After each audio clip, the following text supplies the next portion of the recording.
nandito na nga tayo sa ikawalong simbang gabi namin.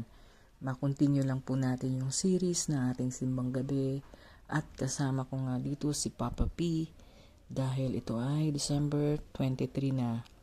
Yan, so pinilit ko siyang gumising ng maaga para makapagsimba kami. So, medyo na ako dito, masama na yung pakaramdam ko pero carry pa rin yan dahil ikawalong araw na nga. So, konti pa lang naman yung tao nung kami ay dumating kasi nga ayoko nang nakaupo sa likuran. So, gusto ko nasa harapan. At sa tuwing gabi nga naman ng pagsisimba ko dito, ngayon ko lang nalapitan itong si Our Lady of Guadalupe dahil kukunti nga yung tao, no? At nakapagdasal nga tayo dito. So, kita nyo naman yung itsura ko na parang hindi na maintindihan. Sa sama ng aking pakaramdam, di ba? So, yan. At, yun nga, lagi namin pesto sa harapan. Itong pesto na ito. Yung pangalawang row sa harapan, yan.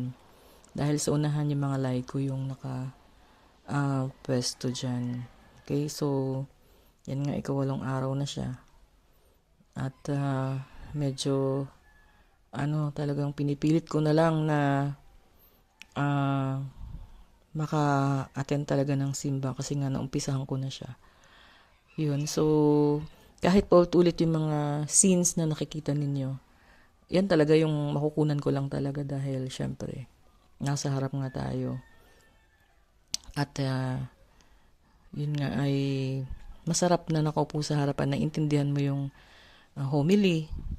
Diba? So, mas nakakapag-focus ka, mas nakakapag-pakinig ka, kaysa yung nasa pinakalikuran ka na para maintindihan mo ay kailangan mo pumikit, diba? Para dahil maraming kaagaw yung mata, no? Mata natin.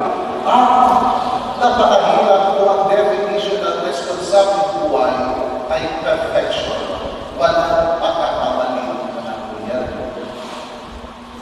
Pero maganda, tayo may pagkakamali, may pagkatulong, may pagbawo muli, may pagsisimula muli sa mga tao responsable matapos ang mga kamalian na gawa.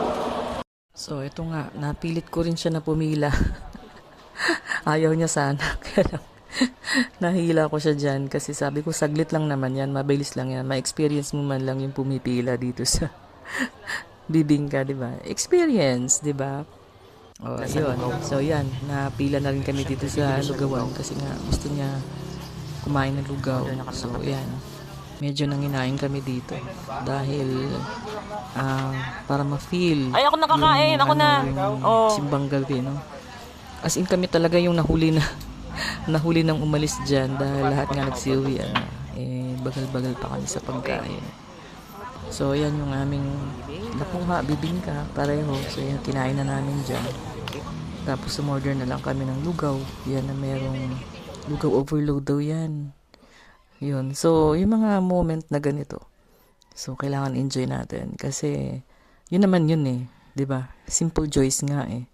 'Di ba? So, maging grateful tayo kung anong meron tayo, kung ano nasa harapan natin. Blessing yan. Blessing lahat yan.